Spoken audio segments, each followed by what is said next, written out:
Moru digital wallet प्रस्तुत गर्दछ कार्यक्रम अँध्यारोबाट उज्यालोतिर।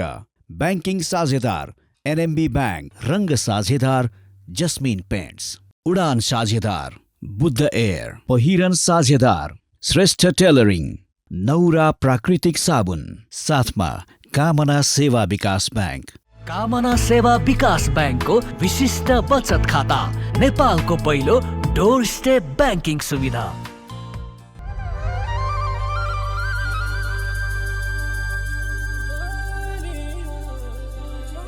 नमस्कार, कार्यक्रम अँध्यारोबाट उज्यालोतिरको अर्को विशेष श्रृङ्खलामा यहाँलाई हार्दिक स्वागत छ। चुनावबाट चुनाव नै र चुनावकै चर्चाको बीचमा आज हामी 1 वर्ष अगाडि गरिएको संवादको दोस्रो भाग लिएर आउँदैछौँ, पूर्वजन्म र पुनर्जन्म। त्यति बेला सञ्जीव मल्लिकको संवादको सार थियो, जीवन अनन्त छ, मृत्यु बीचबीचमा आउने छोटो विश्राम मात्रै हो। त्यही भागकै पुनरावृत्ति आध्यात्मिक साधक, मार्गनिर्देशक, लाइफ कोच तथा प्रेरक व्यक्तित्व सञ्जीव मल्लिकसँग हामी दोस्रो संस्करणमा संवाद गर्दैछौँ। स्वागत छ सञ्जीवजी यहाँलाई। जी, बहुत बहुत शुक्राना आपका, थ्याङ्क यू सो मच। त्यति बेला हामीलाई सयौँ प्रतिक्रियाहरू आएका थिए र प्रतिक्रियामा दोस्रो भागमा के सुन्न चाहनुहुन्छ भनेर हामीलाई दर्शकले भन्दाखेरि त्यसमा 4 किसिमका प्रतिक्रिया थिए। एउटा त तपाईँले हिन्दी भाषामै र मैले नेपाली भाषामै तत्तत भाषामा बोलेको सबभन्दा धेरैले मन पराउनु भयो। किनभने नेपाली पनि भारतको राष्ट्रिय भाषामध्येको एउटा भाषा हो र हिन्दी पनि नेपालको राष्ट्रिय भाषामध्ये एउटा हो। तर हामी एकअर्काको मातृभाषामा बुझ्दछौँ, जान्दछौँ, बोल्नलाई आफ्नो भाषामा सहज हुन्छ र त्यो राष्ट्रियताप्रतिको सम्वर्धन पनि भयो, भाषाप्रतिको प्रेम पनि भयो, लगाव पनि भयो र त्यो श्रद्धा र सम्मान भएका कारणले हामी त्यसलाई निरन्तरता दिँदैछौँ। पहिलो। दोस्रो, यसलाई असाध्यै अलौकिक र अद्वितीय कुराकानी भनेर मान्नुभयो। केहीले सन्देहास्पद, किनभने संसार एउटै त छैन, चारवाक उहिले त हुनुहुन्थ्यो होइन, अहिले पनि मान्छेहरूले विभिन्न कोणबाट हेर्छन्, तर बहुसङ्ख्यक 90% भन्दा बढीले अलौकिक र यस्तो सुन्न पाऊँ भन्नुभयो। तेस्रो थरी दर्शकले चाहिँ यो अभियानमा कसरी जोडिन चाहने, नेपालमा कार्यालय कहाँ छ भन्दा म यही मार्फतमा उत्तर दिन्छु। यो तपाईँहरूले गुगलमा गएर शान्तिधाम सेल्फ अवेकिङ मिसन कोटेश्वर भन्नुभयो भने तपाईँहरूले भेट्न सक्नुहुन्छ र जोडिन सक्नुहुन्छ। र सञ्जीव मल्लिककै युट्युब लगायतका उहाँका विभिन्न प्लेटफर्ममा गएर पनि जोड्न र जोडिन सक्नुहुन्छ। चौथो र सबैभन्दा धेरैले राखेको जिज्ञासा मेरो व्यक्तिगत पुनर्जन्मका विषयमा, किनभने मैले त्यो संवादका क्रममा तपाईँसँग सान्निध्यतामा बसेर मेरो पूर्वजन्मको पनि म अनुभूति गर्छु र म हेर्छु भनेर भनेको थिएँ। उहाँसँगैकै सान्निध्यताका कारणले गर्दाखेरि फेरि यो यस्तो किसिमको उद्घोष हो, त्यो उद्घोष सबैलाई पत्यार लाग्न पनि सक्छ, नलाग्न पनि सक्छ, प्रश्न उठ्न सक्छ, प्रश्नभन्दा माथि कोही पनि छैन। तर धेरैले त्यो सुन्न चाहेका कारणले गर्दाखेरि सञ्जीव मल्लिककै अनुसार उहाँले संक्षिप्त ध्यानमा बसेर मेरा विषयमा र मेरो विगतका विषयमा हेरिरहँदा म यस अगाडिको जन्ममा 15औं शताब्दीमा काठमाडौँ उपत्यकामै जन्मिएको थिएँ र त्यति बेलाका एकजना मल्ल राजा, अझ ध्यानपूर्वक हेर्दाखेरि त्यो सविस्तारमा म को थिएँ, ती राजा को थिए भन्ने पनि थाहा हुन्छ, त्यो तेस्रो श्रृङ्खलामा भनौँला। एकजना मल्ल राजाको म कूटनीतिक सल्लाहकार थिएँ, विशेष गरी विदेश मामलाका हकमा। नेपाल भन्ने नाम त्यति बेला के थियो, नेपाल मण्डल थियो अथवा के थियो, त्यसमा तिब्बतलाई अथवा तत्कालीन भारतलाई अथवा इन्डियालाई र अरू देशहरूको सम्बन्ध विस्तार गर्न उनको ती राजाको विश्वास पात्र र नजिकको सल्लाहकार थिएँ भन्ने कुरा उहाँले बताइरहँदाखेरि अनि त्योभन्दा अगाडि 8औं शताब्दीमा म भगवान शिवको उपासक थिएँ। ललाटभरि खरानी घसेर बडा उपासना र आराधना गर्ने किसिमको पात्र थिएँ र अहिलेको स्वभावसँगै उहाँले मलाई सुझाव पनि के दिनुभएको छ भने तपाईलाई कसैले हतपति प्रभाव तुल्याउने र दुरुपयोग गर्न सक्दैन, दुरुपयोग गर्न चाहनेसँग तपाईँ अररो रूपमा प्रस्तुत हुनुहुन्छ। कतिपय अर्थमा तपाईँको त्यो कठोर र कडापनलाई अलिकति नरम बनाउनु भयो भने व्यक्तिगत सम्बन्धलाई अझ सहज बन्छ। त्यो चाहिँ उहाँले मेरा ती 2टा पूर्वजन्मको आलोकमा भन्नुभएको, तर ती 2टा जन्मका प्रभाव र ती विशेषता र गुण पनि यसमा काहीँ न काहीँ आउँछन् भन्ने उहाँको अभिमत छ। यसलाई मैले सम्मान गर्दै अब संवादलाई अगाडि बढाउँ। दर्शकहरूलाई न्याय गर्नका लागि यति भने मैले, तर अब यो पत्याउने नपत्याउने भन्ने भन्दा पनि यो एउटा आस्थाको, श्रद्धाको, विश्वासको र मान्यताको कुरा हो।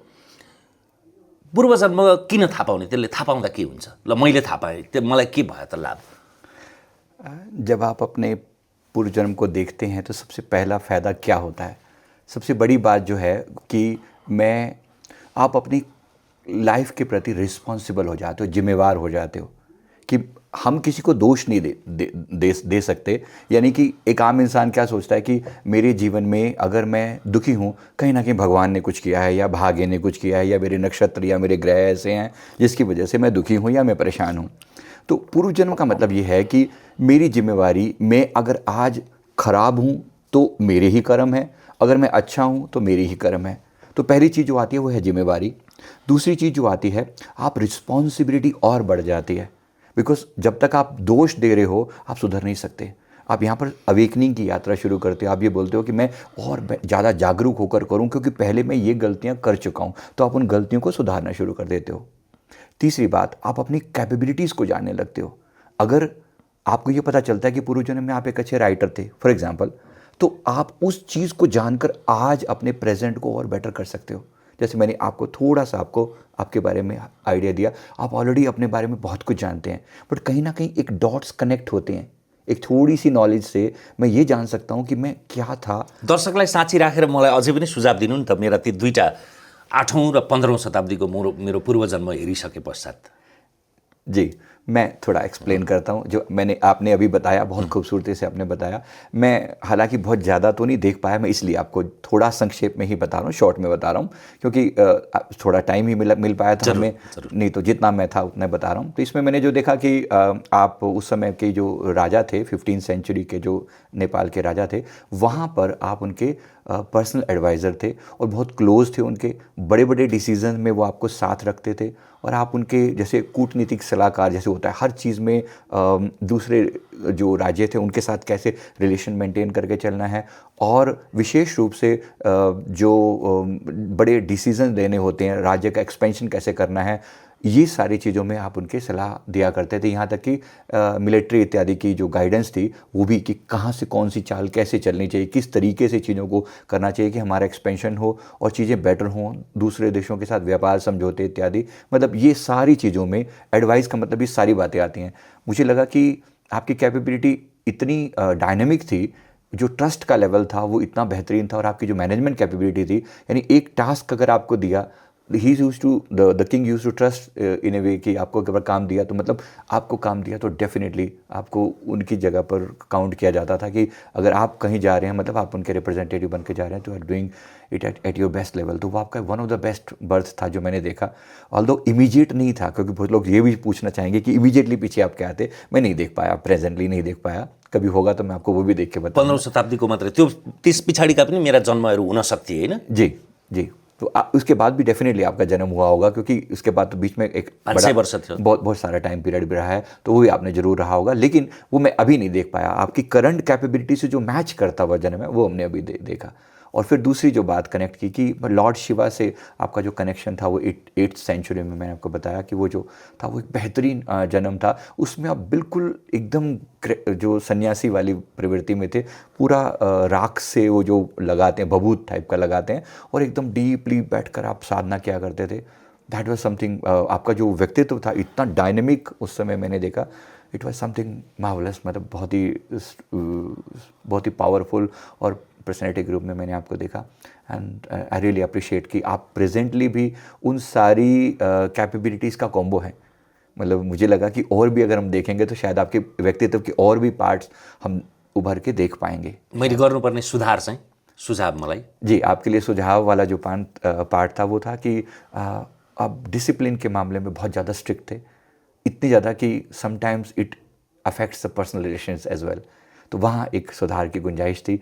मैंने आपको जो निवेदन किया, आपको बताया कि वो अगर हम थोड़ा सा उस पर थोड़ा रखें कि घर है और जो आपका जो ऑफिस है या आपका जो वर्क है वहाँ थोड़ा सा, वहाँ बेशक जितने मर्जी रिजिड हो सकते हैं, लेकिन यहाँ थोड़ा सॉफ्ट लविंगनेस, ये मेरा रिक्वेस्ट है आपसे। त्यस्तो गुण त अहिले पनि छ मेरो, समय पालना नगर्ने, जी, कुनै पनि भनेको कुरालाई गरिएका पूर्व प्रतिबद्धता पालना नगर्ने, म सबै कुरामा म सकेसम्म 100% पालना गर्छु र मसँग सङ्गत गर्नेले, मसँग ठोकिनेले म पनि अपेक्षा त्यही गर्छु।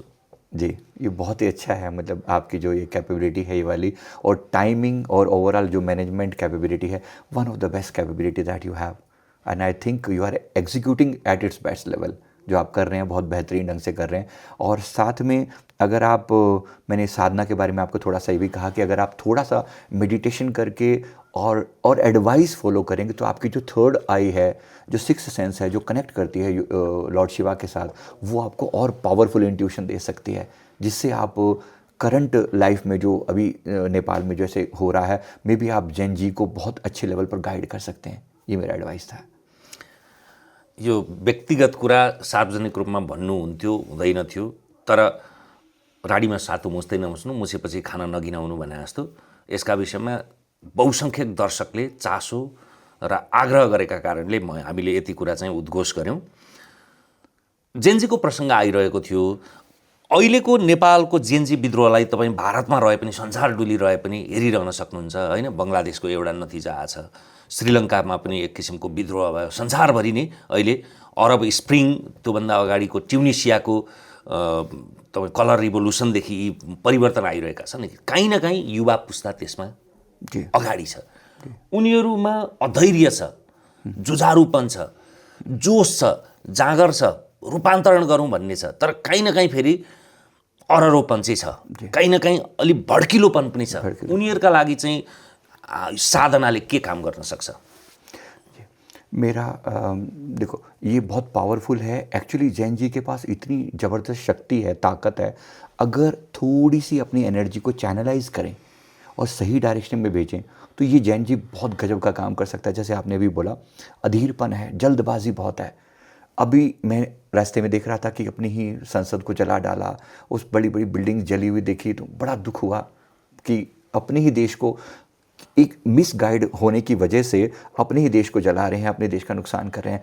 अगर इनको थोड़ा सा एडवाइस ऐसा होता, कोई आप जैसी कोई हस्ती अगर इनको टाइम दे या कहीं गाइडेंस मिले, प्रॉबेबली इनकी डायरेक्शन को इतना बेहतरीन किया जा सकता है कि अपने देश को आगे बढ़ाने में बहुत बड़ा कंट्रीब्यूशन दे सकते हैं, क्योंकि इनके पास पावर है, नई सोच है। वो पुराना जो दकियानुसी जो स्टाइल चला आ रहा था, ऑर्थोडॉक्स काइंड ऑफ, उससे बहुत आगे हैं। इनको एक सही डायरेक्शन की ज़रूरत है। मुझे लगता है अगर इनको थोड़ा सा मेडिटेशन सिखाया जाए, सिर्फ 5 मिनट वाला, मैं शॉर्ट किसकी बात कर रहा हूँ, ताकि ये लोग अपने माइंड से थोड़ा कनेक्ट हो सकें और अपने हार्ट चक्रा पर थोड़ा सा काम करें। मैं चक्रों की भाषा में थोड़ा इजीली बात कर पाता हूँ, तो इसका मतलब यह है कि थोड़ा सा अपने हार्ट चक्रा पर काम करें। तो इसके लिए एक वेरी सिंपल मेडिटेशन हम करेंगे, चेस्ट के सेंटर में ध्यान लगाकर किसी पावरफुल मंत्र का जाप करना। मे बी लेट्स से ओम नमः शिवाय, वेरी सिंपल मंत्र, बट कनेक्टिंग इट हेयर। तो मैं अपनी एनर्जी को चैनलाइज करूँ, मैं कहूँ कि ओम नमः शिवाय, मेरी एनर्जी कनेक्ट हो और मुझे पहली बात तो मेरे अंतर में शांति आए, ताकि मेरी एनर्जी एकदम फास्ट फॉरवर्ड मोड में ना जाकर मैं उसको एक डायरेक्शन देके काम करूं। एक ये चीज़ है। दूसरा जो काम किया जा सकता है, इनको डायरेक्शन देने के लिए अगर कोई ऐसा बोर्ड या कोई ऐसी संस्था जो थोड़ा सा इनको डायरेक्शन दे सके कि आपका काम क्या है, देश को मैं अपने लिए व्यक्ति निर्माण से राष्ट्र निर्माण, मैं दोनों लेवल की बात करूंगा। एक व्यक्ति का निर्माण होता है, एक व्यक्ति अगर ठीक अपने ऊपर काम कर ले तो पूरे राष्ट्र के निर्माण में कितना बड़ा काम हो सकता है। मैंने अभी तक जो एटीट्यूड देखा, एटलीस्ट नेपाल में, भागने का एटीट्यूड बहुत ज़्यादा है, मतलब पलायन का, मतलब यहाँ से सीखो और बस कहीं जाके ऑस्ट्रेलिया में, यूएसए में, जापान में कहीं जाकर बस जाओ। कल से मुझे इतने लोग मिले हैं आके, पहली चीज़, सर मैं गुरुजी मुझे आशीर्वाद दो कि मेरा वीज़ा लग जाए ऑस्ट्रेलिया का। मैंने कहा सॉरी, माफ़ी चाहता हूँ, पर क्यों एक बार अपने देश में रहकर आप बिल्कुल भी नहीं सोचते कि मैं इस देश से खाया पिया पढ़ा लिखा सब कुछ यहाँ से लिया और मैं चला गया। लास्ट में अल्टीमेटली मेरी एनर्जी का चैनल क्या बना, मैंने छोड़ दिया सब कुछ अपने देश को और मैं कहीं और जाकर किसी और कंट्री के लिए किसी और की सेवा कर रहा हूँ। मैं थोड़ा सा भी नहीं सोच सकता कि मेरे देश के लिए मैं क्या कर सकता हूँ। अगर मैं थोड़ा सा इनके दिमाग में एक बार डाल सकूँ, मुझे लगता है इतनी पावरफुल है Jain ji.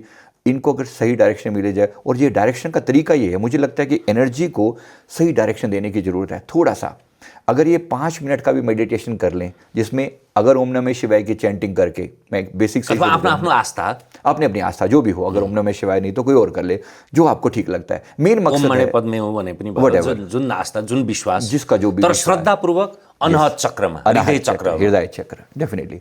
And this give you the direction and this energy can be channelise to your third eye, आज्ञा चक्रसँग पुग्छ। आज्ञा chakra. And once you do it, you can just visualise what you want to become. आप अपने देश के लिए क्या कर सकते हैं, क्या करना चाहिए, और आपको डायरेक्शन मिलनी शुरू हो जाती है। इसी को हम इंट्यूशन पावर बोलते हैं। तो मैं थोड़ा सा रिक्वेस्ट करूंगा कि इस पे कुछ काम किया जा सके। अगर सारी दुनिया के लिए मैं चाहिए ना कहकर मैं कहूँ कि मैं क्या कर सकता हूँ, आई विल डू इट। मैं जितना प्रयास मैं कर सकता हूँ, जो लोग मेरे से जुड़ रहे हैं, थोड़ा बहुत भी मेरी हम चीज़ों को फॉलो करते हैं, मैं रिक्वेस्ट करूँगा कि प्लीज़ ऐसा करना शुरू करें। And you see start changing, having the change in yourself. मुझे बहुत खुशी होगी, थोड़े से लोगों में मैं परिवर्तन ला सका और इस देश के लिए कुछ हो सका तो बहुत खुशी होगी। नयाँ र जुझारूपन भएकाहरूलाई आवेगको ठाउँमा विवेक र उत्तेजनाको ठाउँमा चेतना ल्याउनलाई त भयो, तर साधनामा यति डुबुल्की मार्ने, यति लिन भएका हुन्छन् कि घर परिवार छोडिदिन्छन् धेरैले, जसलाई मध्यम मार्ग परिवार पनि हो र साधना पनि हो भन्नका लागि यो पुस्तक तपाईँले बडा सुन्दर एउटा मार्ग निर्देशनका रूपमा छ नि, यसको व्याख्या गरौँ न। जी, परफेक्ट। ये एक पुस्तक मैंने अभी जो लिखी है, ये 8 जैन को इसको मैंने लॉन्च किया है। और ये इसमें बेस कंसेप्ट है कि स्माइल, शुक्राना और समर्पण का ये कंसेप्ट है। यानी कोई भी व्यक्ति, पहली बात, घर में रहकर ही साधना करे, कहीं भागना नहीं, स्माइल के साथ करे, मुस्कुराने के साथ करे। दूसरी चीज़ इसमें है शुक्राना, कि जो आपके पास है पहले उसके लिए ग्रैटिट्यूड करो, बजाय इसके मैं परमात्मा से कुछ मांगूं, मैं बड़ी बड़ी चीज़ें मांगता फिरूं। जो है उसका शुक्राना, ग्रैटिट्यूड, कृतज्ञता, धन्यवाद। और फिर समर्पण का मतलब मैं जो कर रहा हूं अपने राष्ट्र को, अपने देश को या परमपिता परमात्मा को समर्पित करते हुए कर रहा हूं। करना वही है, लेकिन भाव बदल गया। तो स्माइल के साथ किया, बहुत सीरियस नहीं होके किया कि मतलब ये नहीं कि मैं छोड़ के भाग गया, या वैसे मैंने देखा यहाँ पर बहुत से लोगों के मन में, मैंने कल भी हमने प्रोग्राम किया इटैरी में, वहाँ पर भी पूछा लोगों से, 90% लोगों के मन में है कि हम भाग जाएं यहाँ से। क्या सॉरी, ऐसे नहीं, भागना नहीं कहीं पर भी। और भागने की वजह से आपने पिछले जन्मों में भी मैंने देखा कि बहुत से लोग भागकर वो साधु सन्यासी बन गए, फिर परिवार के बीच में आज के टाइम में there is a big problem to adjust with the people. So there are relationship issues because लोगों ने भागने का मार्ग चुना। मैं एक बात कर रहा हूँ भगवान बुद्ध के मध्यम मार्ग की, जिसे उन्होंने गोल्डन मीन कहा, सम्यक मार्ग कहा। उस सम्यक का मतलब यह है कि neither this way nor that way, आप ना सन्यासी हैं और नहीं। तो यहाँ पर भी इसका कंसेप्ट वही है, ना मैं योगी हूँ ना मैं भोगी हूँ। अगर मैं कहूँ तो मैं दोनों हूँ। आई कैन से कि मैं योगी भी हूँ, मैं भोगी भी हूँ, मैं मुस्कुराता भी हूँ और मैं संसार भी चलाता हूँ एट द सेम टाइम। बस एक ही, मैं थोड़ा सा अपने आप से कनेक्टेड रहता हूँ, मैं अपने आप को थोड़ा रिलैक्स करता हूँ, अपने मन को शांति देता हूँ, मैं कनेक्ट करता हूँ सुप्रीम पावर के साथ, अपने मन को मैं स्ट्रॉन्ग बनाता हूँ, पावरफुल बनाता हूँ और अपने गुणों को मैं निखारता हूँ। तो इसमें शुरू होती है कि मैं अपने आप को पहली बार स्माइल लेकर आऊँ चेहरे पर, दूसरा मैं अपने गुणों को पहचानूँ, मैं एक स्माइलिंग योगी हूँ। योगी मतलब जो कनेक्टेड है परमात्मा से, पर एट द सेम टाइम वो उसी संसार में रहकर अपनी बेस्ट परफॉर्मेंस दे रहा है। इसमें एक कंसेप्ट है सिंपल एक लाइन का, और वो है अपना बेस्ट वर्जन बन के दिखाना। मतलब जो मैं आज हूँ, मैं अपना best of the best day by day 1% improvement करूँगा और मैं डे बाय डे बेस्ट होता चला जाऊँगा। जो भी कैपेबिलिटी मेरे अंदर है, अगर मैं एक इंजीनियर हूँ तो 1% और बेटर क्या करूँ, अगर मैं गृहस्थी हूँ तो 1% और बेटर क्या करूँ, जिस भी फील्ड में हूँ मैं 1% और बेटर करूँगा। ये एक सिंपल सा कंसेप्ट है जिसको लेके हमने इसको लॉन्च किया है और हमने कल ही यहाँ पर प्रोग्राम करवाया और लोगों ने बेहतरीन रिस्पॉन्स दिया कि भागने की कला नहीं है, जागने की कला हमें सीखनी है। मुझे लगता है कि आज सभी को इस चीज़ की ज़रूरत है, स्पेशली हमारे इस देश को। हामीलाई जे साधनहरू उपलब्ध छन् ती साधनबाट हाम्रा सन्देशहरू पुर्याउनु पर्ने छ।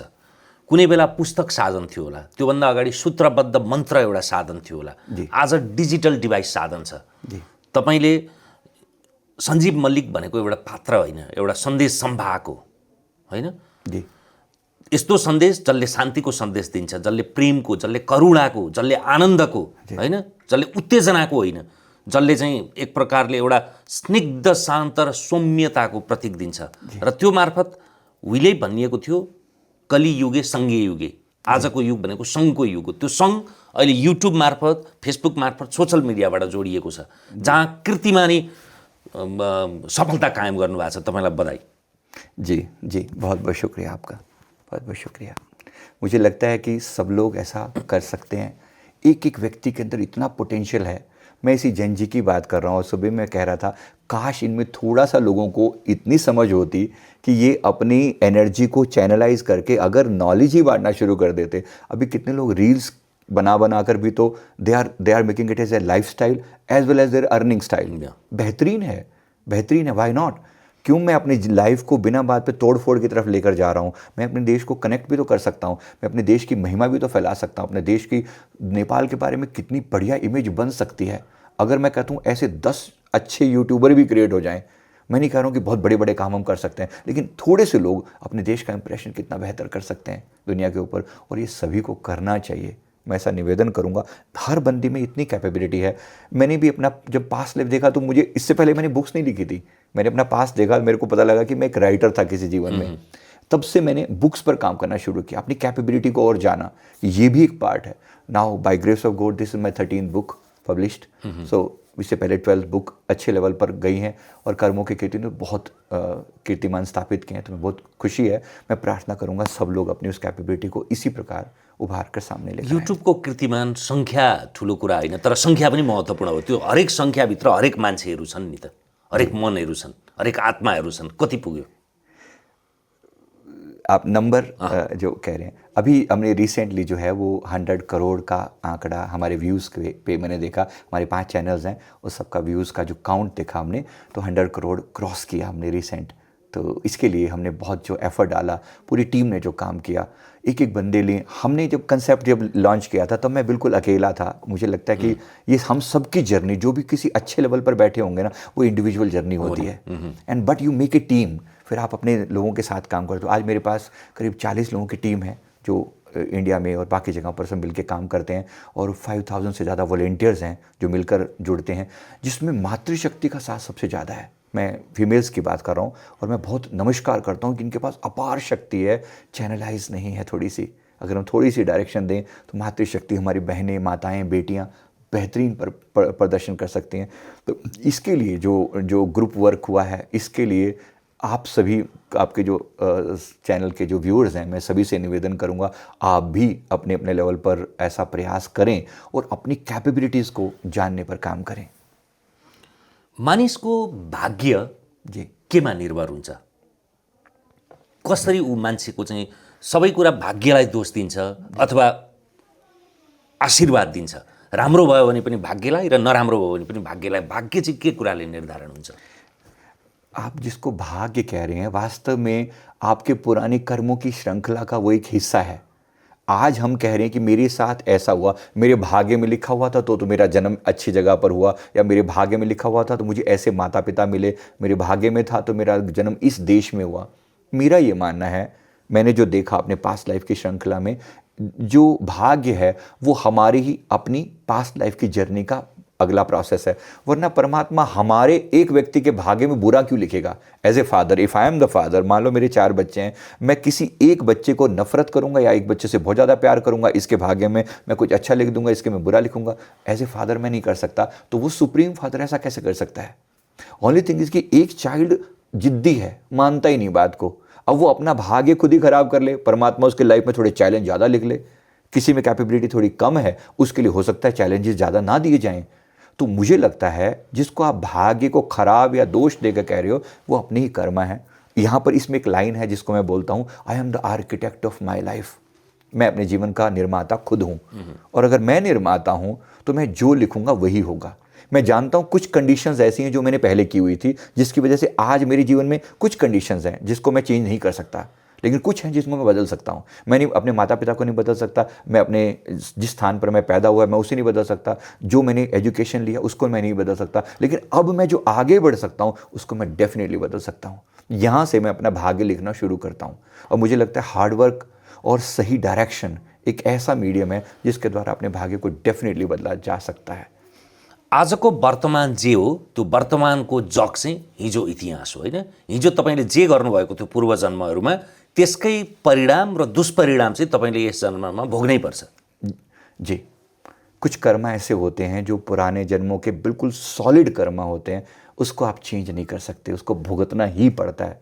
कुछ कर्मा फ्लेक्सिबल कर्माज होते हैं जो कुछ कंडीशंस पैदा करते हैं आपके लाइफ में, लेकिन आप उनको सही डायरेक्शन देके चेंज कर सकते हो। जैसे माता पिता नहीं बदले जा सकते, फिनेंशियल कंडीशन जिसमें आप पैदा हुए उस समय को आप नहीं बदल सकते थे, एजुकेशन को आप उस समय नहीं बदल सकते थे, लेकिन आज के टाइम में आपके सामने एक अपॉर्चुनिटी है तो उसको आप डेफिनेटली बदल सकते हो। तो कोई ऐसा फिक्स नहीं है कि आप बिल्कुल हार्ड है कि आप ऐसे बनोगे, आप गरीब पैदा हुए तो गरीब ही मरोगे, ये ऐसा नहीं होगा। यहाँ चेंज डेफिनेटली होता है कि मैं लेकर पैदा हुआ था वो मेरी पुरानी कैपेबिलिटी थी, आज मैं उसे निखारूंगा तो डेफिनेटली मैं अपने फ्यूचर को बेटर कर पाऊंगा। मैले भाग्य भने होला, तपाईँले कर्म भन्नुभयो, सम्भवतः कर्मै शब्द उपयुक्त हो। राइट। तपाईँको आजको कर्मले तपाईँले हिजोको कर्मको दोष अथवा अफसोसलाई कतिको बदल्न सक्नुहुन्छ? किनभने तपाईँले कतिपय सोलिड हुन्छन् जसलाई तपाईँले हटाउनै सक्नुहुन्न भन्नुभयो, तर त्यो पुरानो विरासतको इतिहासको पूर्वजन्मको बोझ कति बोक्ने त? तपाईँले यस्तो कर्म गर्नुहोस् कि तपाईँले ती सबै बोझहरूलाई हटाइदिन सक्नुहोस्। जो पुराना बोझ हम कैरी फॉरवर्ड करके आए हैं वहाँ से कुछ पार्ट तो है जिसको बदला नहीं जा सकता है ना, कुछ पार्ट है। अब मेरा किसी व्यक्ति के साथ रिश्ता खराब है तो उसको मैंने अभी के लिए मैं सुधारने का गुंजाइश परमात्मा ने मुझे दिया। अगर मुझे गरीब घर में पैदा किया तो मुझे अपने फिनेंसेस को बेटर करने का मुझे परमात्मा ने गुंजाइश दिया, तो मैं अपने उसी पार्ट पर काम करूंगा जो पार्ट मेरा वीक है। अगर कोई इंसान अगर पास्ट लाइफ को नहीं भी जानता, वो ये तो जानता है कि मेरे चैलेंजेस क्या हैं, तो मैं यहाँ से शुरू करूँगा कि मैं अपने चैलेंजेस को स्वीकार करता हूँ, मैं अपने जीवन के हर चैलेंज को स्वीकार करता हूँ। मुझे लगता है यहाँ से एक अच्छी शुरुआत होती है। जब कोई व्यक्ति ये कहता है, मैंने माना कि हाँ हो सकता है मेरी फिजिकली कोई इशू हो मेरे में, तो मैं फिजिकली अपनी प्रॉब्लम को एक्सेप्ट करता हूँ जिसे मैं नहीं बदल सकता, लेकिन आज के बाद मैं इसमें सुधार करूँगा, आज के बाद मैं एक अच्छा रूटीन बनाऊँगा जिसे मैं बदल सकता हूँ। मैंने आपका रूटीन देखा अभी जो जब देखे थे, जो जो जो जो कर्म करने की क्षमता है, वो जो आपकी डायरेक्शन है ना, जो अपने मन के साथ लड़ने की क्षमता है, वो आपके best one of the best है। ये कैपेबिलिटी आप यूथ को दे सकते हैं। मुझे लगता है कि आपके जो व्यूअर्स हैं कितनी बड़ी चीज़ आपसे सीख सकते हैं ये वाली बात, कि कितना गजब का आपने जो डिसिप्लिन सेटअप किया अपने आप के साथ, खुद के प्रति कठोरता। Sometime you don't relieve your self की फ्लेक्सिबल अपने आप को, नहीं कोई बात नहीं, थोड़ा और सो लेते हैं या थोड़ा सा आज के लिए छोड़ देते हैं, इस बात को बाद में कर लेंगे। नो, वो जो स्ट्रेंथ है ना, that inner strength is something which works on people. वो आपने खुद पर काम किया, आज दुनिया आपके डिसिप्लिन को फॉलो करने के लिए करे शायद, तो मुझे लगता है बहुत हाई लेवल पर जा सकते हैं। सिमिलरली हर एक व्यक्ति जो किसी भी अच्छे लेवल पर बैठा हुआ है ना, उसने कहीं ना कहीं अपनी कोर कैपेबिलिटी पर काम किया। मुझे लगता है आज के जेन जी को थोड़ा डिसिप्लिन पर काम, ये चीज़ हमसे सीख कर आपसे बहुत अच्छे लेवल पर लोग जा सकते हैं। और मैनेजमेंट कैपेबिलिटी, मैंने अभी आपको बोला कितनी हाई लेवल की डील करने की क्षमता, सामने वाले व्यक्ति को पढ़ने की क्षमता कि व्यक्ति कैसा है, मुझे लगता है ये जो पार्ट है सीखने के लिए बहुत बड़ी बात है। लोग सीख पाएँ कि इंटरपर्सनल रिलेशनशिप कैसे मेंटेन किए जाते हैं। I think that will make a big difference. हामीले यो संवादको अर्थ के हो भने, त्यो अघिल्लो संवाद नै बडा सम्मोहितपूर्वक हेरेका कारणले गर्दा, तर यो सुन्दा मात्रै आनन्द लागेर त भएन, आफ्नो जीवनमा पनि रूपान्तरण गर्ने केही न केही झिल्काहरू त आउनु पर्यो।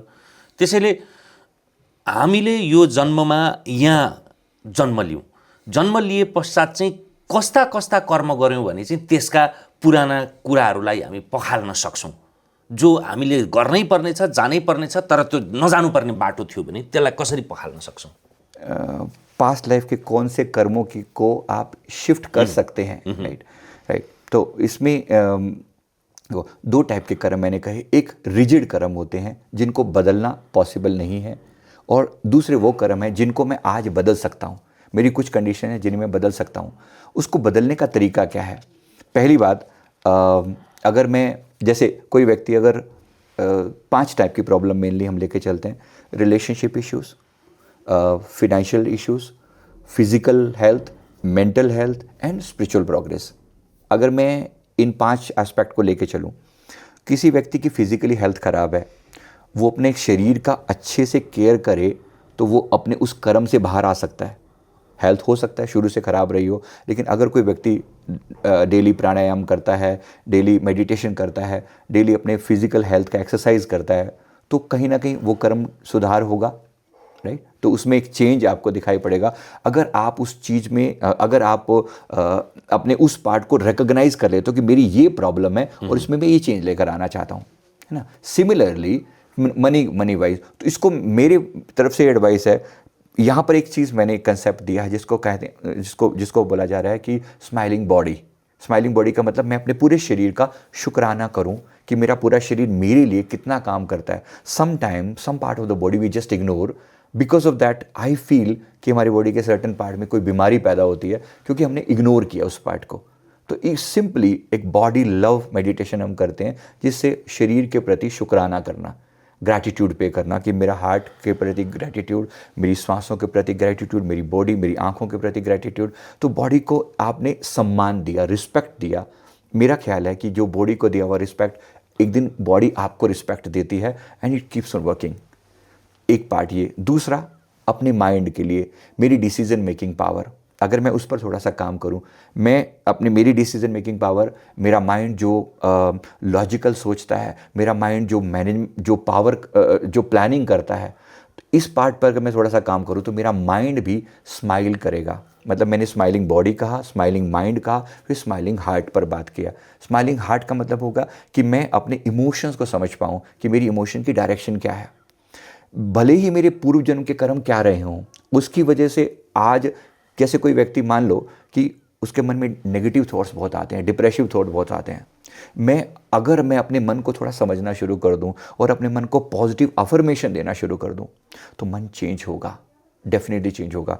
इसमें हमने थोड़ा एक कंसेप्ट पे बात किया है कि मैं अपने प्रति अपने आप को अफर्मेशन दूं पॉजिटिव। अगर मेरा मन, मान लो मेरा मन नेगेटिव सोच रहा है, किसी बात के बारे में कह रहा है कि तुम नहीं कर सकते, यू कैन डू इट, मैं थोड़ा चेंज करूंगा, अपने माइंड को बोलूँगा 1 मिनट के लिए रुको, just let me pause here, and मैं अपने उस फ्रेज को चेंज करूंगा जो मेरा मन खुद को कह रहा है कि तुम नहीं कर सकते। मैंने यहाँ अपने आप को कहा मैं कर सकता हूँ, मैं कर सकता हूँ, मैं डेफिनेटली कर सकता हूँ।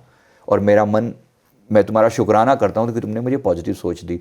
उसके बाद मैं पाऊँगा कि डेली बेसिस पे अगर मैं थोड़ा सा इस पर काम करूँ, 3-4 दिन के अंदर अंदर आपका माइंड उस चीज़ के लिए प्रिपेयर होना शुरू हो जाता है। और हफ्ते भर में अगर ऐसे माइंड पावर ट्रेनर जब हम लोगों को ट्रेन करते हैं, मैं बोलता हूँ रात को सोने से पहले अपने माइंड को थोड़ा सा पॉजिटिव अफर्मेशन देकर सो कि मैं अपनी इस बैड हैबिट को चेंज करने के लिए प्रतिबद्ध हूँ और मैं अब से इसको चेंज करूँगा। आप वो लाइन को पॉजिटिव सेंटेंस के रूप में बोलो और वहाँ से देखो अगले कुछ ही समय के अंदर आपका 3-4 दिन के अंदर अंदर आपका माइंड जो है पॉजिटिव सोच की तरफ शिफ्ट हो जाएगा। तो वहाँ से एक चेंज आया, माइंड चेंज हुआ तो आपका फ्यूचर चेंज हुआ। भले ही भाग्य में कुछ लिखा था, भले ही पिछले जन्मों के कर्मों के वजह से आपको ये माइंडसेट मिला, लेकिन उस माइंडसेट को मैंने चेंज किया और अपने आप को फ्यूचर में डायरेक्शन दिया, तो मेरा फ्यूचर डेफिनेटली बेटर होगा। तो मैं एक डायरेक्शन दे रहा हूँ अपने मन को, और अपने मन का मालिक मैं खुद हूँ। इसके लिए मुझे किसी से परमिशन लेने की जरूरत नहीं है।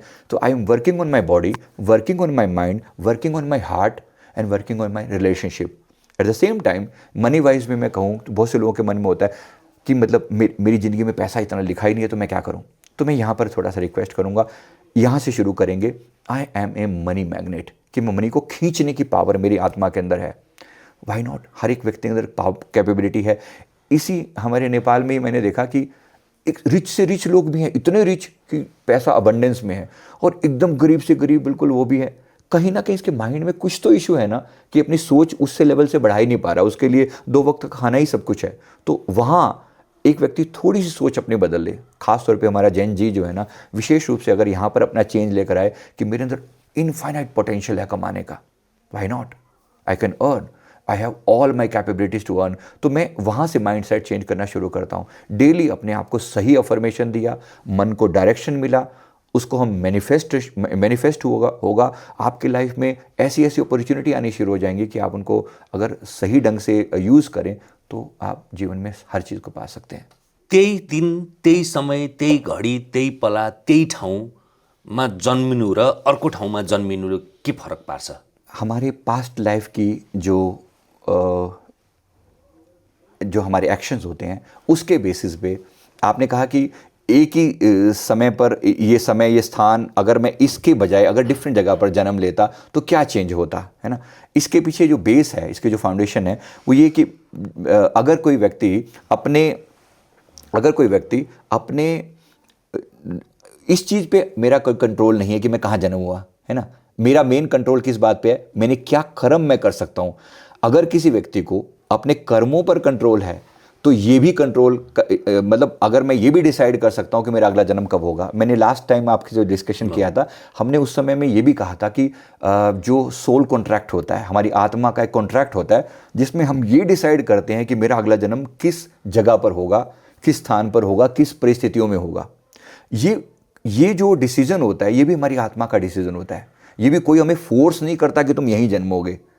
और जो लोग जो सोल्स ऐसी होती हैं जिन्होंने अपने पिछले जन्मों में जितने शुभ कर्म किए होते हैं, उनके बेसिस पे उनकी डिसीजन मेकिंग पावर उनके हाथ में होती है। यानी कि अगर आप शुभ कर्म करने वाले हैं, आपने कुछ अच्छे कर्म किए हैं, तो आपको ये डिसीजन भी आपके हाथ में होता है, बजाय इसके कोई दूसरा आपको फोर्स कर दे कि जाओ तुम्हें वहाँ जन्म दे दिया, तुम जाके चाइना में या किसी अफ्रीका में किसी ऐसी जगह पर जन्म लो। नहीं, ऐसा नहीं है। नेचर आपको फोर्स नहीं करती, आपको चॉइस दी जाती है और उस चॉइस के बेसिस पे आप डिसाइड करके एक सर्टेन टाइम पर जा सकते हो। इसका मतलब ये है, कोई व्यक्ति इसके लिए दोष नहीं दे सकता किसी को कि मेरा जन्म यहीं पर क्यों हुआ, क्योंकि ये डिसीजन आपका अपना था। मेरा जन्म कहीं और भी हो सकता था, पर मैंने डिसाइड किया कि मैं इन्हीं परिस्थितियों में इन्हीं चैलेंजेस के साथ जन्म लूंगा। इसका मतलब है अगर ये मेरा डिसीजन था तो मैं किसी को दोष नहीं दे सकता, और मुझे इसी परिस्थितियों में ये मानना है कि these condition are the best for my future performance. मैं अगर इन्हीं कैपेबिलिटीज़ को अगर यूज़ करूं तो मैं अपने बेस्ट ऑफ द बेस्ट बन सकता हूं। सायद त्यो जन्मको ठाउँ र त्यो समय किन महत्त्वपूर्ण होला भन्दा ज्योतिषशास्त्रले पनि, चिना हेर्नेले पनि, हात हेर्नेले पनि, भविष्यदर्शीले, त्रिकालदर्शीले सबैले त्यही सोध्छन्, होइन। त्यसैले त्यो जन्मेको समयका आधारमा तपाईँको राशि निर्धारण हुन्छ, नाम निर्धारण हुन्छ, होइन। तपाईँ सही समय भन्न सक्नुभयो भने साँच्चीकै कुशाग्र ज्योतिषशास्त्रीहरूले त तपाईँको भनिदिन सक्छन् नि त, तपाईँको विशेषता, तपाईँको भविष्य, जीवन, मरण, सबै कुरा। त्यसैले त्यो समय महत्त्वपूर्ण रहेछ, होइन। But this you cannot decide, right. समय तो महत्वपूर्ण है, आपने कहा कि समय महत्वपूर्ण है अगर आप अच्छा लेवल पर जाना चाहते हो, है ना। आपने भी जो पूछा, मेरा ये मानना है, ये जो ज्योतिष शास्त्र है या जो पामिस्ट्री है, ये इंडिकेटिव साइंस है। इंडिकेटिव साइंस का मतलब ये है, ये बता रही है कि आपके कर्म क्या रहे होंगे। मैं अगर ज्योतिष शास्त्र को भी जानता हूँ, जितना मैं समझता हूँ, ज्योतिष शास्त्र इंडिकेट करता है कि आप ये इस परिस्थितियों से आए हो, शायद आपका जन्म पिछला ऐसा था, इसकी वजह से आपके फ्यूचर को ऐसे प्रेडिक्ट किया जाता है, राइट। अगर मैं इसको कि अगर आपका शुक्र जो है ऊंच का है या नीच का है, या सूर्य आपका ऊंच का है नीच का है, ये मैं डिसाइड तो नहीं कर सकता कि मेरा सूर्य ऊंच का हो या नीच का हो। मतलब इट्स नॉट माय डिसीजन। मैं क्या कर सकता हूँ अपने लिए, मुझे पता है कि अगर मेरा सूर्य नीच का है, मान लो, इसका मतलब है मुझे सम्मान नहीं मिलने वाला। मैं जहाँ जाऊँगा मुझे सम्मान के लेवल पर स्ट्रगल करना पड़ेगा, राइट। अगर मैं ज्योतिष शास्त्र की भाषा में बात करूँ तो। लेकिन वो कंट्रोल, मेरा जन्म तो मेरे कंट्रोल में नहीं था, लेकिन अब जो मैं अब करूँगा वो मेरे कंट्रोल में है। यहाँ पर मैं कहूँगा कि एक व्यक्ति अगर डिसाइड कर ले कि मुझे संसार में अपना नाम फैलाना है, क्या वो नहीं कर सकता? अगर उसके कर्मों में ऐसा लिखा हुआ है, या उसके कोई ज्योतिष कहे कि ये बंदा कभी भी सफल नहीं हो सकता, इसका नाम नहीं होगा दुनिया के अंदर, ये इसका फेम बड़ा नेगेटिव होगा, क्या वो इसका मतलब वो व्यक्ति कोई ग्रो नहीं कर सकता? मेरा मानना है कि वो कर सकता है, डेफिनेटली कर सकता है। कोई ज्योतिष उसे रोक नहीं रहा। ज्योतिष ये कह रहा है कि एज ऑफ नाउ हमें ये दिख रहा है कि इस व्यक्ति का नाम नहीं होगा, इस व्यक्ति का फेम डाउन जाएगा।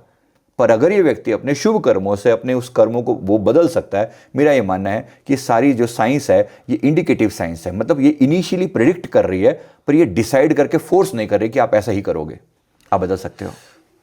पहिले के हुन्थ्यो भने जन्म भनेको स्वस्फूर्त रूपमा हुन्थ्यो।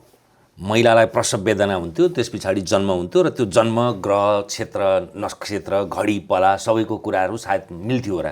तर अहिले त अधिकांश जन्महरू अस्पतालमा हुन्छन्, फोर्सफुल्ली हुन्छन्, बेथा लगाएर हुन्छन्, चिकित्सकले निर्धारण गरेर हुन्छ। त्यसैले त्यो ग्रह दशा भन्दा त त्यो त फरक नतिजा निस्किने भयो त।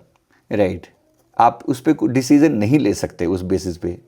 मैं जितना समझ पा रहा हूँ आप ये कह रहे हैं ना कि इस बेसिस पे क्या हम डिसाइड कर सकते हैं ना। हम डिसीजन कैसे ले सकते हैं, सोचिए ना। मतलब बात सारी ये है कि क्या हम क्या चिकित्सक या डॉक्टर ये डिसाइड कर रहा है इस बंदे का फ्यूचर, वो लिख रहा है क्या कि इस समय मुझे इसका ऑपरेशन करना है? या क्योंकि अगर किसी व्यक्ति की किसी की उसले त delivery- आमाको स्वास्थ्यलाई हेरेर गर्छ नि, यथा लागु लागेन, कति बेला जन्म गरायो भने जोखिम हुँदैन, सामान्य डेलिभरी गर्ने कि सिजरिङ गर्ने कि के गर्ने भन्ने कुरा त उ त आमा र बच्चाको पेटभित्रको बच्चाको स्वास्थ्यले, त्यसैले कहिले समयभन्दा छिटो गर्छ, कहिले ढिलो गर्छ। राइट। घडी पलासँग त के सरोकार भएर। तो ये डिसीजन मैं भी आपके पक्ष, आप जो कह रहे हो और मैं जो कह रहा हूँ, हम लोग एक ही बात कह रहे हैं लगभग। मैं ये कहना चाह रहा हूँ कि ज्योतिष डिसाइड नहीं कर रहा है ना। ज्योतिष उस समय के बाद ज्योतिष ये कह रहा है कि अगर इस घड़ी में इसका जन्म हुआ तो इसका फ्यूचर ऐसा होगा। ज्योतिष ये बता रहा है, वो इंडिकेटिव साइंस है, कंट्रोल नहीं कर रहा हमारे माइंड को। हमें लगता है, जो जो लोगों को लगते हैं ना, लोगों को लगता है मेरा सूर्य नीच का है तो मुझे सम्मान नहीं मिलेगा, मेरा शुक्र खराब है इसका मतलब मेरा पार्टनर मुझे चीट कर सकता है। मैं ये कह रहा हूं कि आप भले ही ज्योतिष ने एक डिक्लेरेशन दिया है कि इस कंडीशन में अगर आप पैदा हुए तो आपका जीवन ऐसा हो सकता है, ये ज्योतिष कह रहा है, लेकिन ज्योतिष फोर्स नहीं कर रहा कि आप ऐसे ही होगे। अगर मैं कहूं कि मैं कर्म योगी हूं और मैं अपने कर्म से अपने भाग्य को बदल सकता हूं, this is what my philosophy. मुझे लगता है कि हम ऐसा कर सकते हैं और करना चाहिए। डेफिनेटली बदल सकना है। जो हुआ, वो मेरे बस में नहीं था, मैं कहां पैदा हुआ, लेकिन अब जो मैं करूंगा वो उस चीज को बदल सकता है। जैसे अगर मेरा रिश्ता खराब है, मुझे पता है कि मेरे पार्टनर के साथ अगर मेरा शुक्र नीच का है फॉर एग्जाम्पल, तो ये कह रहा है कि मेरे रिश्ते खराब हो सकते हैं, मैं रिश्तों के प्रति और केयरफुल हूं, मैं और रिश्तों को और प्यार दूं, तो मैं उम्मीद करता हूं कि मेरा रिश्ता डेफिनेटली बेटर होगा। क्यों नहीं होगा?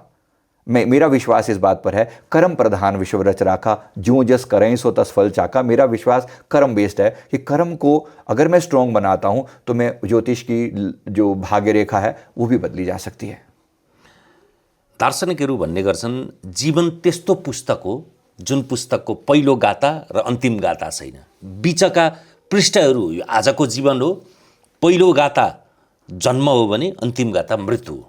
टोटल लाइफ टाइम को देखा जाए तो कितनी ही बार हमारा जन्म हुआ। मेरा ऐसा मानना है, जैसे मैंने लोगों के जन्म की पूरी स्टोरी देखी, कुछ ऐसे लोग हैं जिनके 10,000 से ज़्यादा जन्म हो चुके हैं। मतलब ये व्यक्ति 10,000 बार आया, इसने अपने जीवन को जिया और ये लौट कर गया, इसने कुछ लर्निंग ली और फिर नेक्स्ट जन्म हुआ। तो एक सीक्वेंस है, कुछ एक टाइम पीरियड है जहाँ उसने जन्म लिया, पूरा जीवन को जिया, उसके बेस पे उसका अगला जीवन हुआ और हर जन्म में वो कुछ ना कुछ पहले से बेटर करता गया। किसी जीवन में कुछ ऐसी मिस्टेक भी करी जिससे वो लूप में वापस आ गया, वो सांप सीढ़ी का गेम की तरह से वो नीचे भी गिरा। लेकिन ज़्यादातर जन्मों में एक व्यक्ति ग्रो करता करता ऊपर की ओर डायरेक्शन में जाता है। तो जीवन एक श्रृंखला है। ये जो छोटा सा जीवन हमें दिख रहा है, ये इतना सा नहीं कि मैं 50, 60, 70 साल का जीवन जीकर यहाँ चला जाऊँ और इसके बाद सब खत्म हो जाएगा। ऐसा बिल्कुल भी नहीं है। मेरी लर्निंग कैरी फॉरवर्ड होगी। जितना मैं यहाँ तरक्की करूँगा उतना मैं और आगे बेहतरीन परफॉर्मेंस दे पाऊँगा। अनटिल अनलेस मैं कोई ऐसी मिस्टेक करूँ कि मेरा सांप सीढ़ी की तरह मैं डाउनफॉल में जाऊँ, भगवान ना करे ऐसा हो। अदरवाइज आम लोगों के लिए ये ग्रोथ की तरह से होता है। तो मृत्यु भी कोई ऐसा नहीं है कि दिस इज़ द एंड, यहाँ सब फिनिश हो गया है। मैंने लोगों को मृत्यु के बाद भी, मुझे लोगों का ऑरा दिखाई पड़ता है, गुरुदेव की कृपा से देख सकता हूँ कि मृत्यु के बाद भी की यात्रा क्या है।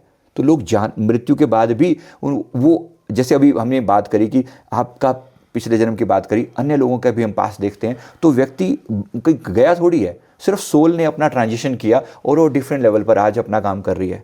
आज भी जो लोग जो अच्छी आत्माएं हैं, इन्होंने अपने पिछले जीवन में जो किया था उसी को कैरी फॉरवर्ड करते हुए आगे बढ़ रहे हैं और अगर आज अच्छा कर रहे हैं तो ये व्यक्ति और बेहतर करता चला जाएगा। राइट। मुझे लगता है कि हर व्यक्ति अपने मैक्सिमम पोटेंशियल पर पहुंचने के लिए प्रतिबद्ध है। तो परमात्मा ने जो ये सिस्टम बनाया है, जन्म दर जन्म, मृत्यु दर मृत्यु, ये सिर्फ एक श्रृंखला है। हमारे लिए ये चैप्टर का क्लोज हो जाना फिनिश नहीं है। हम एक नया जन्म लेकर फिर आएंगे और फिर अपने आप को बेस्ट पोटेंशियल पर ले जाने का प्रयास करेंगे। और जितना मैं एफर्ट इस जीवन में डालूंगा, मुझे उतना ज़्यादा पोटेंशियल है और हायर लेवल पर जाने का।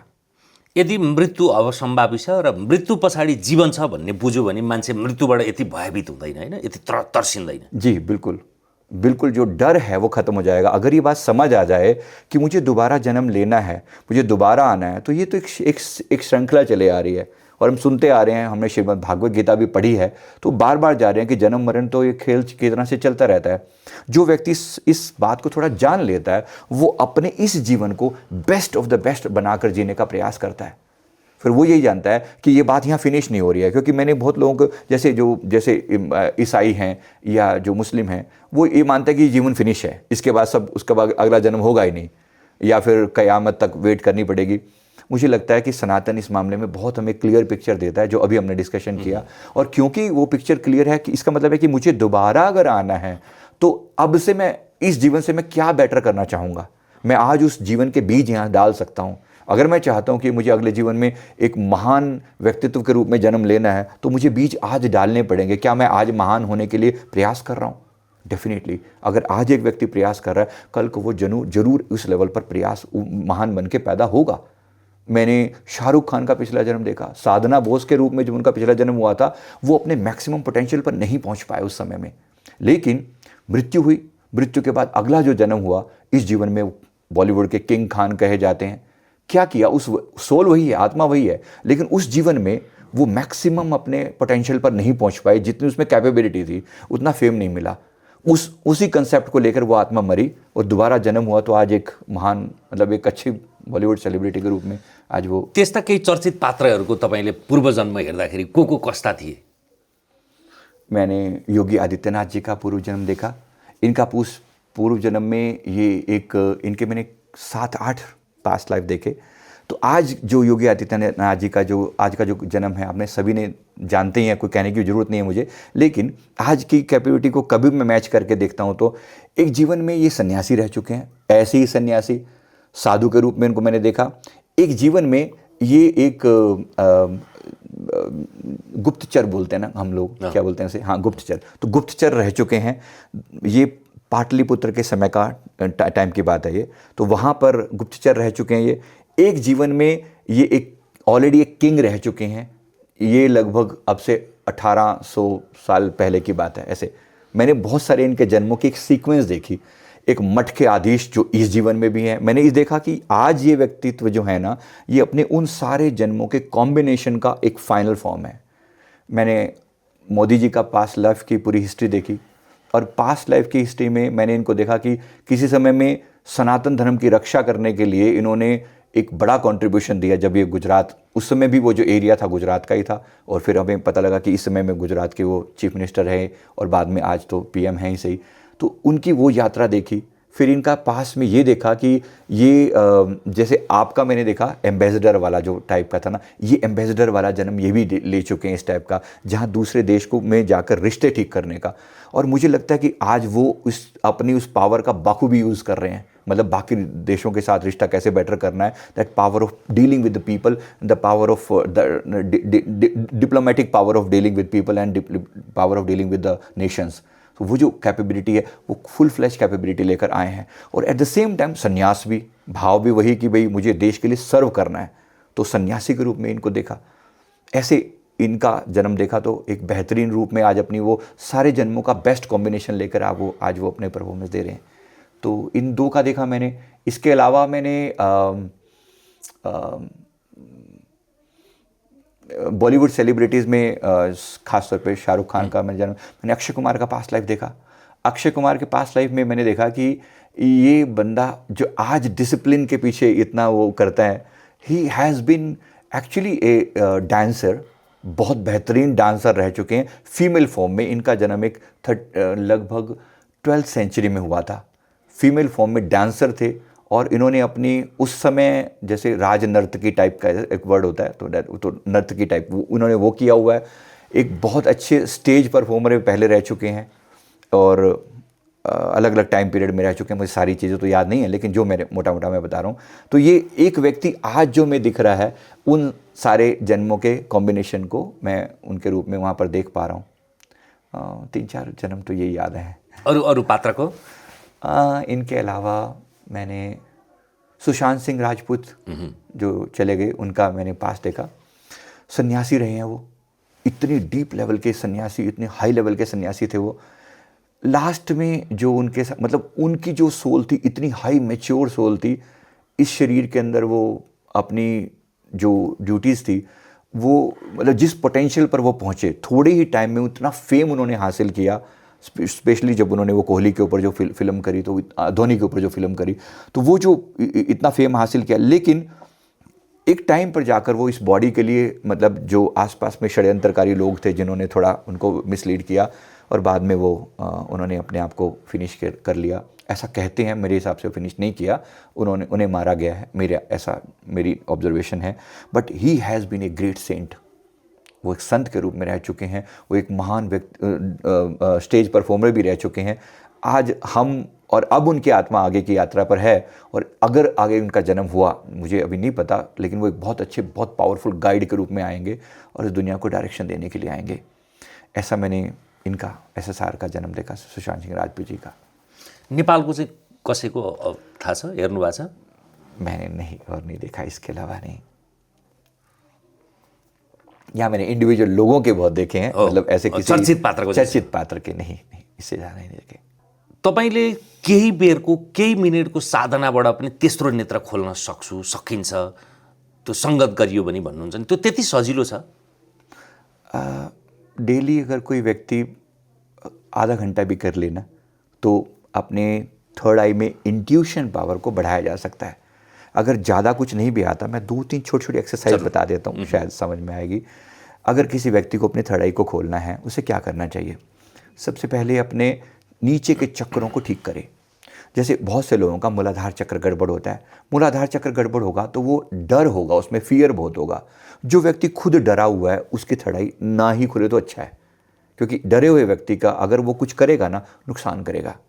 स्वाधिष्ठान चक्र सेक्सुअल थॉट्स इत्यादि के लिए होता है, लेकिन अगर उसी काम ऊर्जा को राम ऊर्जा में ट्रांसफ़र कर लिया जाए, यानी कि अपनी उस ऊर्जा को ऊपर उठाया जाए, तो ये व्यक्ति अपनी उस कुंडलिनी शक्ति को एक्टिवेट करके बहुत कुछ अपने थर्ड आई को एक्टिवेट कर सकता है। ये दूसरी पावर होती है।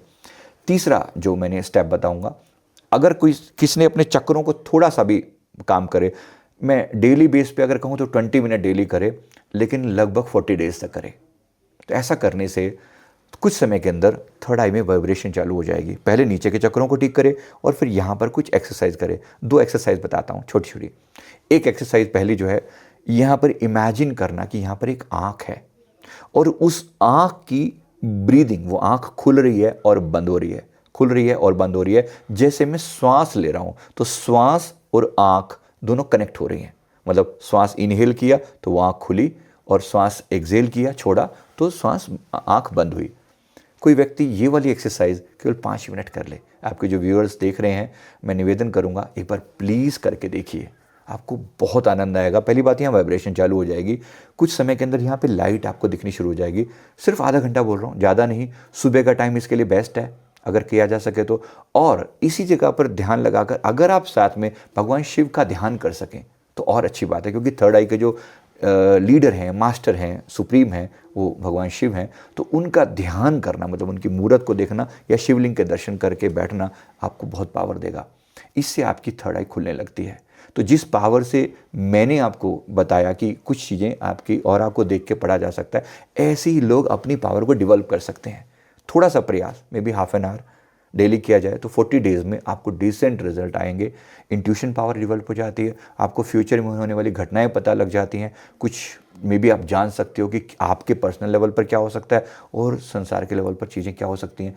लोगों का ऑरा दिखने लगता है कि व्यक्ति अच्छा है, बुरा है, पॉजिटिव है, नेगेटिव है, चीट करेगा या साथ देगा। ये सारी चीज़ें भी देखी जा सकती हैं। तो इसमें हम mind reading, telepathy, aura reading, इनको छोटी छोटी बातें मैं ज़्यादा कंफ्यूज नहीं करना चाहता लोगों को, इसलिए मैं सिंपल भाषा यूज़ कर रहा हूँ। ऑरा पढ़ पाना, लोगों की एनर्जी पढ़ पाना कि व्यक्ति कैसा है, इनको पढ़ा जा सकता है। तो केवल आधा घंटा की डेली साधना 40 डेज तक कोई व्यक्ति करके इन चीज़ों को डेवलप कर सकता है। सत्मार्गमा अथवा तेस्रो नेत्र खुल्नलाई सद्गुरुको कतिको आवश्यक हुन्छ कि एक्लै पनि सम्भव हुन्छ? सद्गुरु का होना बहुत ज़रूरी है, मेरा ख्याल है। अगर शुरुआत में भी आप बिना गुरु के आगे बढ़ सकते हैं, क्योंकि ये कंडीशन प्री कंडीशन नहीं है। मुझे लगता है कि कोई व्यक्ति शुरुआत करे तो भगवान शिव को ही अपना गुरु मानकर शुरू कर सकता है। But over a period of time उसे ज़रूर कोई ना कोई भौतिक गुरु होना चाहिए। जिस व्यक्ति ने फिजिकली ये पाथ तय किया है, वो व्यक्ति अच्छे से गाइड कर सकते हैं कि अगला स्टेप क्या होगा। तो गुरु की ज़रूरत है, बहुत है। अगर किसी के गुरु नहीं है भगवान शिव को अपना गुरु मान ले और फिर उनसे प्रार्थना करे कि मुझे कोई भौतिक गुरु मिले, फिजिकली भी somebody should be there to guide me। हमें हर छोटी छोटी चीज़ में संसार में भी हम पूछ ही लेते हैं ना, रास्ता नहीं आता तो किसी को कह देते हैं प्लीज़ बताना ये कहाँ जा रहा है रास्ता। मतलब जैसे हम संसार में किसी से पूछ लेते हैं, कोई ऐसा व्यक्ति जिसने उस रास्ते को पहले तय किया हो, उसी को हम बोलते हैं कि वो मेरे गुरु हैं। तो मेरा ये निवेदन है, कोई भी व्यक्ति इस काम को करे, शुरू में तो कर सकता है, लेकिन हायर लेवल पर जाने के लिए गुरु चाहिए, टीचर चाहिए, ताकि त्यो दो बाटोमा अल्मलिनु नपरोस्, बाटो प्रष्ट होस्, होइन? अल्मलिन्छ नि त, यता बाटो हो कि उता बाटो हो कि। तपाईँ उचाइमा जति उचाइमा पुग्नुहुन्छ त्यति कठिन हुन्छ नि त। जी बिल्कुल बिल्कुल। ऊंचाई पर जाने के बाद फिर आपको जरूर कोई ना कोई रास्ता चाहिए, कोई सिखाने वाला चाहिए। अगर समझ में ना आए तो सरेंडर करो, प्रार्थना करो कि हे प्रभु मैं यहाँ अटक गया हूँ, मुझे रास्ता दो। तो यहाँ मैं उसी चीज़ को मैं फिर एक बार जोड़ दूंगा, कहीं अटक जाओ तो ये तो है ही ना, समर्पण तो है ही सही, जो है जितना है उस पे लिए स्माइल, शुक्राना, और फिर लास्ट में अगर कुछ ना समझ में आए तो अंत में परमात्मा से प्रार्थना करना। हमारा सनातन धर्म ऐसा मार्ग है जहाँ पर हम सबकी भलाई की बात कर रहे हैं। हम ये कह रहे हैं कि वी आर ऑलवेज कनेक्टेड। मैं देवी देवताओं की, मैं आप लोग सुनते होंगे, जैसे भगवान राम, भगवान कृष्ण जी की मैं बातें सुनता हूँ। मैंने रिसेंट हमने एस्ट्रल ट्रैवल का मैंने अपना एक्सपीरियंस शेयर किया। कैलाश में अब रास्ते में आते हुए हम देख रहे थे, मतलब प्लेन से भी एक विजन दिखाई पड़ रही थी, बेहतरीन ऊर्जा की जगह है। मतलब मैंने एस्ट्रल ट्रैवल करके देखा, मतलब आज एक सामान्य इंसान मेरे जैसा कनेक्ट हो सकता है भगवान शिव की विराट ऊर्जा के साथ। तो परमात्मा ने हमें सारे डोर ओपन किए हैं। कलयुग में विशेष रूप से ईजी है साधना, जो कि पहले बहुत टफ हुआ करती थी। लोग हज़ारों साल का तप करके जो चीज़ पा सकते थे, वो आज कलयुग में थोड़ी सी मेहनत से वो चीज़ खोली जा सकती है। तो मुझे लगता है हर व्यक्ति को ये प्रयास जरूर करना चाहिए। नेपाली दर्शकहरूलाई तपाईले चाहिँ कस्तो मार्गनिर्देशन गर्न चाहनुहुन्छ? मेरा सभी से निवेदन है कि आप थोड़ा अपने ऊपर काम करना शुरू करें। मैंने देखा, मैं लोगों के ऑरा पड़े, एयरपोर्ट पे भी देखा, यहाँ पर आकर भी गली गलियों में कई जगह हम गए हैं। मुझे लगता है यहाँ के लोगों की एनर्जी ना बड़ी, कुछ पार्ट ऐसा है जो अनएक्सप्लोर्ड है, दबा दबा सा है, वो सर्वेंट वाला एटीट्यूड है। ये एटीट्यूड चेंज हो सकता है।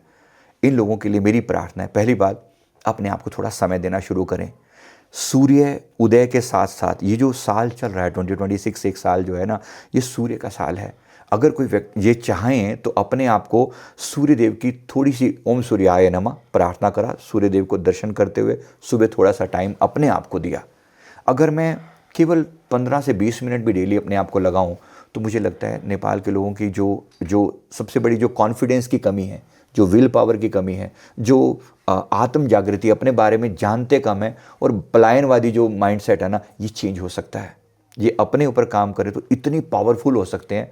हमने अभी थोड़े ही लोगों को चुन के काम किया है। कल भी परसों भी हमने टहरी में प्रोग्राम किया, तो वहाँ पर हमने देखा कि बहुत थोड़े से लोगों के जैसे उनके अंदर पावर जागने लगती है, they can do wonderful things. और मेरा पूरा भरोसा है कि एक यहाँ जागृति जरूर आएगी। थोड़े ही लेवल पर लोग अपना काम करना शुरू करें, थोड़ा सा अपने आप को पहचानें और अपने आप को अफर्मेशन देकर पॉजिटिव बनाएं। नेपाल में जागृति आएगी और बहुत हाई लेवल की अवेकनिंग होगी। उम्मीद करता हूं कि ये देश जो है खूब तरक्की करे। साधनों की कमी नहीं है यहाँ पर, परमात्मा ने सब कुछ दिया हुआ है, कैपेबिलिटीज़ बहुत है लोगों के अंदर, प्राकृतिक साधन उपलब्ध हैं, बस दिशा थोड़ी सी मिसिंग हो जाती है तो लोग भटक जल्दी जाते हैं और फिर भाग पलायनवादी शुरू हो जाता है। जो कि मैं निवेदन करूंगा, अपने देश को, अपनी पावर को पहचानें और अपने देश में रहकर अपने देश के निर्माण में सहयोग करें। व्यक्ति निर्माण से राष्ट्र निर्माण, मेरी ऐसी भावना है।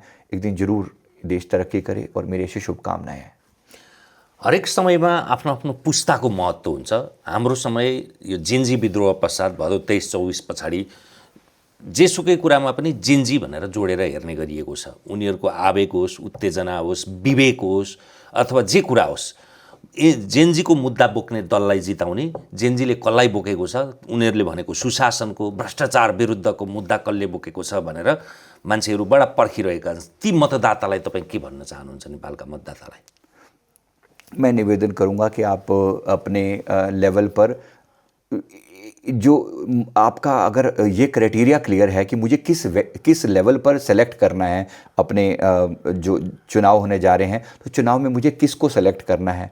अगर कोई व्यक्ति ये सोच के चले कौन सी, मुझे नहीं पता पार्टी कौन सी एग्जैक्टली काम त्यही भएर कर त रही है। तपाईँलाई सजिलो त हाँ, वो नत्र त पूर्वाग्रही भइहालिन्छ नि चिनेकाले त। जी बिल्कुल। तो मैं अपनी तरफ से कोई किसी पार्टी के बारे में नहीं कह रहा हूँ, ना ही मेरा कोई से लेना देना है किसी से भी पॉलिटिकली। बस मैं इतना ही निवेदन करूँगा, आप एक बार इवेल्युएट करके देखें। अगर कोई व्यक्ति सच में आपको लगता है, क्योंकि आप पूरी पार्टी को देखेंगे या आप इंडिविजुअल व्यक्ति को देखेंगे, जो विधायक या जो भी यहाँ होते हैं, मेरा मतलब यह है कि यहाँ पर अगर मैं पूरे देश का मुद्दा देखूँ, इस समय जो मुद्दा है राष्ट्र निर्माण के लिए कौन सी पार्टी काम कर रही है, राष्ट्र निर्माण किसके लिए देश प्रायोरिटी है। क्योंकि मैंने देखा है बहुत से लोग अपनी एक अलग ही वो चला के बैठे हैं। We have to be very very careful in selecting the people. अगर ये व्यक्ति, अगर मेरी थोड़ी सी बुद्धि सद्बुद्धि परमात्मा हमें दे और हम सही व्यक्ति को चुन सकें, और नहीं चुन सके तो फिर पीछे हट जाएं। हमारे यहाँ नोटा भी होता है ना, जैसे इंडिया में नॉट एप्लीकेबल, मुझे इनमें से कोई भी, तो वो उनकी मर्जी है। लेकिन अगर हम थोड़ा सा विवेकपूर्वक अगर सेलेक्ट करें, मैं उम्मीद करता हूँ कि एक अच्छी पार्टी या अच्छा व्यक्तित्व जो है वो लीडर लेवल पर आएँ तो देश तरक्की कर सके। मैं बस इतना ही निवेदन कर सकता हूँ। जाँदा जाँदै अब अन्त्यमा तपाईँका आफ्ना शुभेच्छुक, तपाईँका शुभचिन्तक जो तपाईँलाई करोडौँले हेर्छन् संसारभरिबाट। अब अहिले त यो नेपाली भाषा भए पनि तपाईँको हिन्दी भाषाका कारणले गर्दा भारतका दर्शक र अरू तेस्रो देशका दर्शकले पनि हाल्न सक्छन्। गुगलले फेरि यस्तो सुविधा दिएको छ कि हाम्रा अन्तर्वार्ताहरू अङ्ग्रेजी भाषामा पनि सुन्नुहुन्छ केही प्रतिशतले। त्यसैले गर्दाखेरि यो भाषा त यो माध्यम मात्रै भयो, यो ज्ञान होइन। यो यस्तो निर्बन्ध माध्यम भयो कि अहिले जहाँसुकै संसारमा यो सूचना प्रविधिले ल्याएको यो अभूतपूर्ण विकास, त्यसैले गर्दाखेरि संसारभरिका तपाईँका शुभेच्छुक, शुभचिन्तक र तपाईलाई मार्गनिर्देशक मान्नेहरूलाई। जी, अगर मैं संसार के सभी लोगों के लिए बात करूं तो मैं उम्मीद करता हूं, मैं सभी से निवेदन करता हूं, अपनी पावर को पहचानें। एक लाइन में ये, अपनी पावर को पहचानें। और जो मैंने अभी कहा, एक स्माइल, शुक्राना और समर्पण।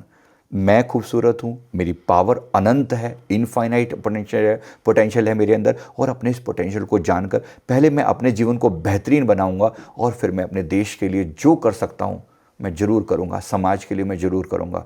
एक व्यक्ति अगर संकल्प लेके चले तो वो डेफिनेटली कर सकता है।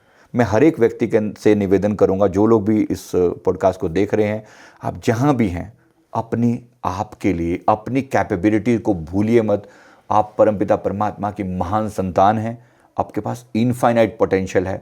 आज से मैं सिर्फ इतना कहूँगा, अगर आपने अपनी कैपेबिलिटी की लिस्ट बना ली ना कि मेरे अंदर ये वाली पावर सबसे ज़्यादा है और इसको मैं एक्सप्लोर करूँ, अपनी उस पावर को अगर मैंने प्रोफेशन में कन्वर्ट किया और मैंने लोगों के बीच में उस पावर को दिखाना शुरू किया, तो मैं उम्मीद करूँगा आप अपने बेस्ट पोटेंशियल पर पहुँच पाएंगे।